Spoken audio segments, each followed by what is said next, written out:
Last week I made a video very publicly stating that Unreal Engine 5.8 still did not have constraint blending and that I desperately needed it as a filmmaker. And I stand by that. And 17 hours after the video went live, Epic Games contacted me to say, we've seen your video and we understand that it's missing, but we do have a workaround, and here it is.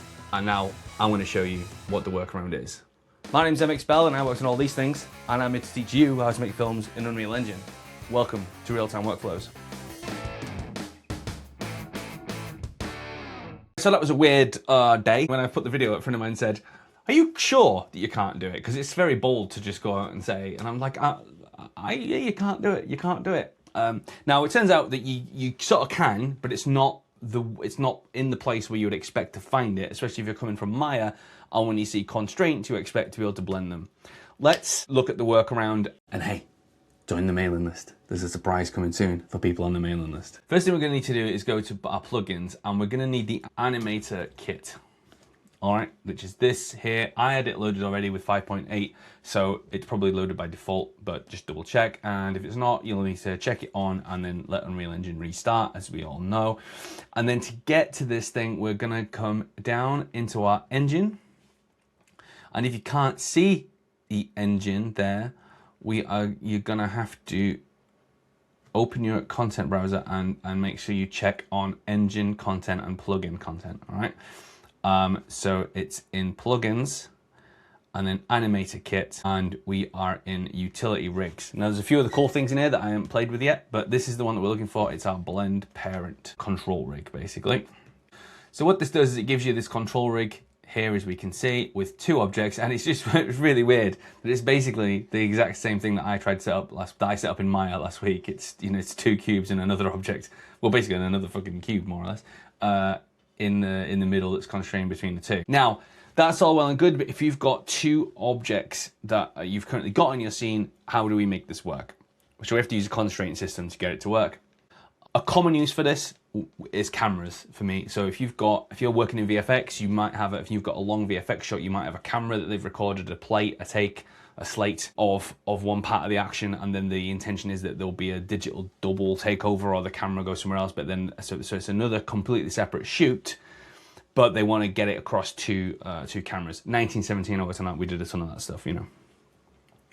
We had to, you know, connect the cameras together using VFX. So if you've got two separate cameras, this is a really good way of doing it. Now, I'm not going to use cameras just because it's a potentially confusing issue. So we'll just use the same thing I did last week. We'll use cubes. So here's a cube.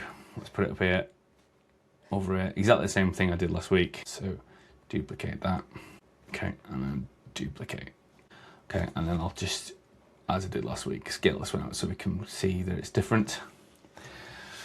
All right, so what we're going to do is we're going to use the constraint system, which we get to via our animation tab. We're going to go to constraints, and then when we're in here, we're going to choose our parent, which is this cube. So our first cube, our first parent object, and then we grab this object here, and we go add parent, and we'll turn off the offsets and hit create. You see that snapped now to, and you'll see that this child in the middle is now in the middle of this cube and this cube. And what we're going to do is then do the same thing, repeat it with this cube. So you select it as the parent, then grab this cube object in the rig and add a parent create.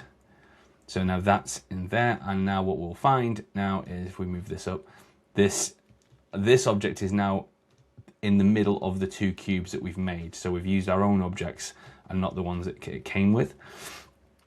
Now we're going to choose this as our parent. So go use selected, and we'll grab this cube and go add parent create. So now we've got our constraint system is here, and we can see that it's doing the thing that I complained that I couldn't do last week. So good, that is good. Some things to know down here. Under the child, you can find a blend.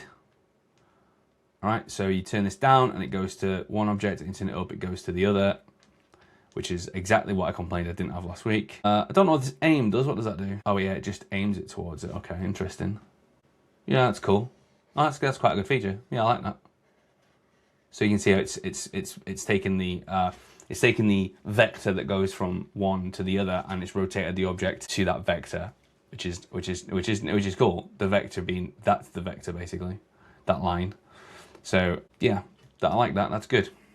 Right, so if this has been useful, then please let me know. Hopefully, if you want to see some examples of this being used, I will be probably using this on my film Spacewalker, production diaries for Spacewalker every Sunday. I work on it. I work on it nearly every day, and I record production diaries and put them up at the end of each video.